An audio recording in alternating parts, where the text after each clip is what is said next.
May tanong ako sa'yo, bakit ang lakas mong mag-correct sa comments pero tahimik ang account mo? Hindi ka masama, pero may kailangan kang marinig. Maraming tao online ang feeling expert. Panay correction sa comment section. Panay puna sa grammar, strategy at opinion ng iba.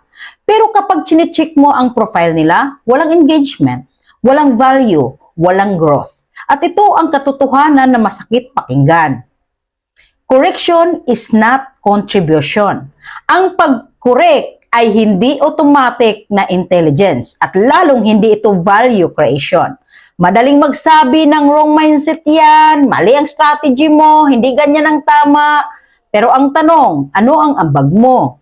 Ano ang naituro mo? Ano ang binago ng content mo sa buhay ng iba? Kung koreksyon lang ng koreksyon, kritika, hindi creator. Pangalawa, creators build, critics comment. Ang content creator, nag-iisip, nag-i-experiment, nagkakamali pero natututo, may tapang magpakita.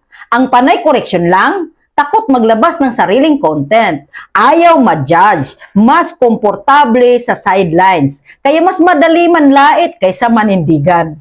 Pangatlo, bakit hindi nag-grow ang account nila?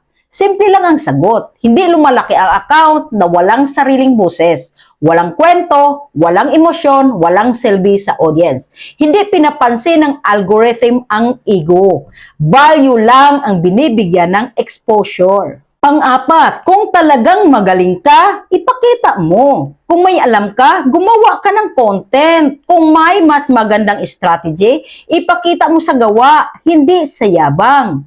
Kung may correction ka, samahan mo ng solusyon. Dahil ang tunay na magaling, hindi kailangan manlait para magmukhang matalino. Ito ang paalala ko, hindi ka uunlad sa pagkukorek ng pangarap ng iba. Uunlad ka sa pagbuo ng sarili mong boses. Mas okay nang nagsisimula kaysa perfect sa comments pero walang direksyon sa buhay. Kung gusto mong respetuhin, gumawa ka ng content na may halaga. Magandang buhay sa iyo, kasisi.